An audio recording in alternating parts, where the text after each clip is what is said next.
Imagine a world where kapres, tikbalangs, and duwendes come alive on stage. That is Kaning Itim, an original musical by Studio A Productions that celebrates family and embracing your roots. And guess what? The hit musical is back for its second run in Cebu. We get to know the creators who brought this folklore to life right here on The Hangout.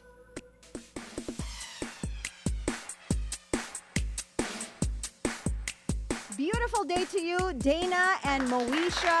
I love your names. Welcome to the show. Good morning. Good morning. Thank you for so having much. us. Yeah. Yes. Thank you for having us. Thank you for waking up early and being here with us live today. Parang natawa sila doon sa waking up early. Parang umeffort sila doon. Because artists normally do not. Yes. Right? The question is, did we actually sleep? Sleep. Yes. Yun din. Normally at this hour, patulog pa lang. Patulog Yeah. pa lang. Patulog pa lang. Well, anyway, thank you for being here. And we're going to be talking about this musical, Kaning Itim. How did the unique story of Kaning Itim come to life? That's for you. So, if there's one thing about Studio A, we never make stories that are what we consider normal. Okay. So, paano ba to? We make stories that give life to the lifeless. So, naisip namin, why not make a story about mythical creatures? Yung mga hindi masyadong pinag-uusapan. Then we just gave it our own creative twist. Yeah. Did you feel that siguro we have not given enough life to yung Philippine mythical creatures, mythology? Yes, we just wanted our own interpretation naman. So if you watch the show, you'll get why, How did you react when you first heard the story? Oh, I loved it. Absolutely. It was entirely something that I have not experienced before. Because I'm an avid reader and I'm an avid consumer of all things art. So when I read the story for Kaning Itim, when I was exposed to it, it brought so much emotion that I really just could not handle it at first. It made me cry. It made me laugh. It's definitely something it's a tearjerker. It's evoking emotion for people. And honestly, based from what I've learned from being with Studio A and working with Kaning Itim, it definitely was inspired by the power of your choice. It's the power that you have when you get to choose something. Okay. So we're talking about so much emotions, no? Pero Oo. yung characters are mythical creatures. We're talking about the encantos, the kapres, the duwendes, 'di ba? Mga tikbalang. Oo, and Oo. when you talk about these creatures, ang naisip natin horror, Horror, scary yes. things. But now you're telling us na it made you cry, Yes. 'di ba? Are there like lessons from these mythical creatures that humans can relate to? Ay, a lot. Okay. A lot actually. Mostly acceptance or parang everyone who dreams of belonging. Yeah. And, Parang, sorry, sige. go ahead. Like us, as humans, 'di ba? In our everyday life, we always, kahit hindi natin inaamin, we yearn to belong Yeah. and be accepted by everyone around us. So same din dito sa mga encantos. Oh, they want to be accepted. Yeah. I've Yes. accepted the kapre in our house. No, that's a true story. I mean, if you think about it, Yeah. we're not entirely sure if we've actually encountered any real encantos in real life. So we don't really know what they feel. We can only base it off as us as humans. We want to be accepted. We want to belong to a community. We want to have people that are in our corner. So we imagine that maybe that's how they feel too. Imagine the way that they're known is through horror. But what if they have good feelings? What if they want to show us love? What if they want to show us friendship? That's what we wanted to explore. The one thing that I know at the very least is that talaga may appetite at least for Philippine mythology. I mean, we've seen it from other TV shows. We've seen it in animations. There's a growing exposure for it. But your approach, if I'm not mistaken, nakakater rin for Gen Z. in Yeah. a way. Again, you and I were not Gen Z, but at the same time, That's for sure. oh, that's for sure. But at the Moesha same is, time, no? Moesha is. I think I'm considered a zillennial. Zillennial. It's a bridge Ones between who Gen want Z to and identify. Z. No, it starts with a Z. Fine, I'll accept it. You're the authority on it. Yeah. Okay, So okay. the reason why I want to mention that is because the dialogue actually does have Gen Z terms, Gen Z slang, and it feels like you're trying to bring in this classic part of Philippine culture to a younger generation. Do you feel that that's one of the approaches that you needed to do? I didn't actually intend it that way. Yeah. Oh, Pero okay. sige, come to think of it, none of us have actually spoken to an actual Encanto. So we don't really know how they speak. So parang napaghalo ko siya. Okay. In my imagination, they speak traditional Tagalog or luma. Ganun sila. Pero at the same time, kaya ako nalagyan ng ganong klaseng dialogue because that's me trying to show them as wanting to keep up with the modern times. That's them. Kaya ganun sila magsalita.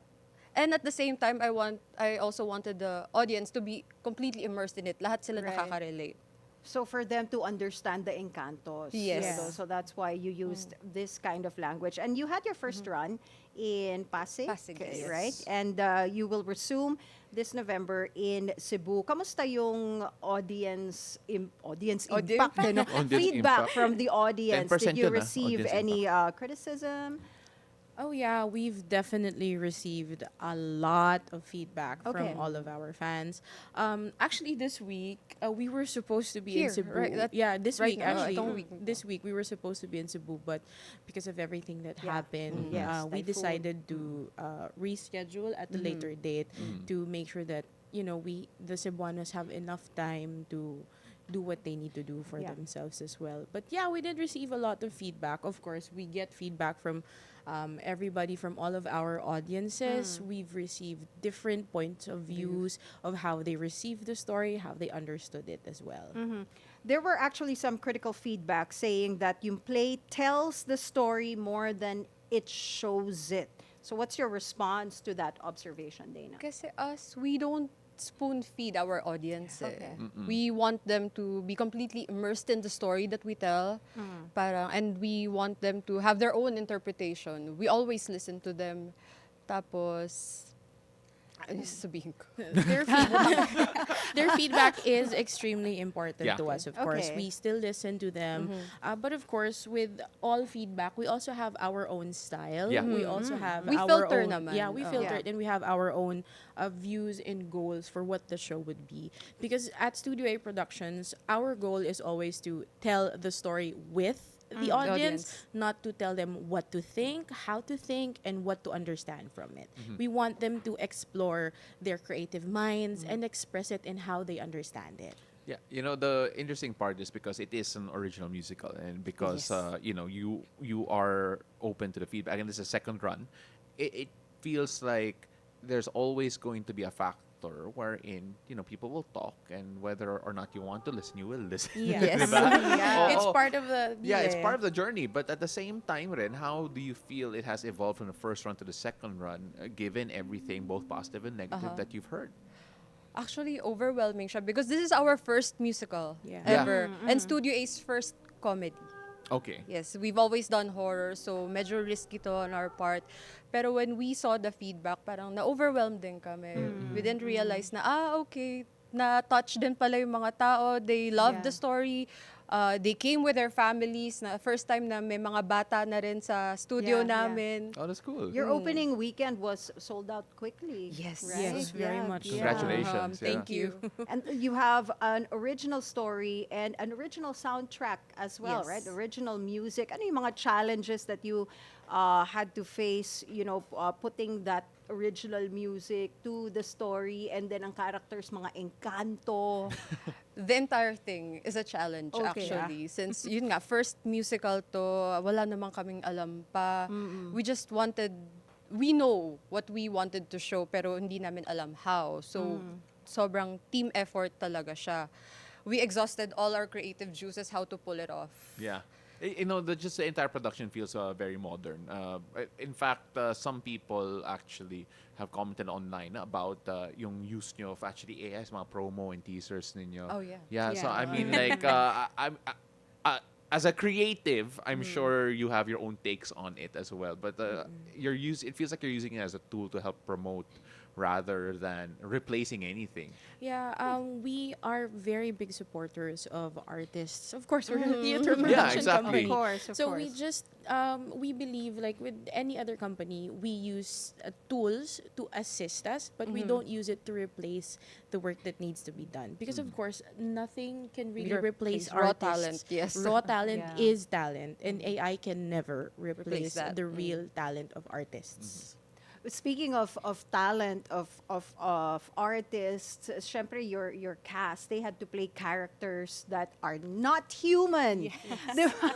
And they'll have their own takes. Yes. Oo, I mean, Definitely. how did they, prepare for this role and make sure na they are immersed in their characters kahit na they don't really fully understand what being a kapre is all about, what being an encanto is all about?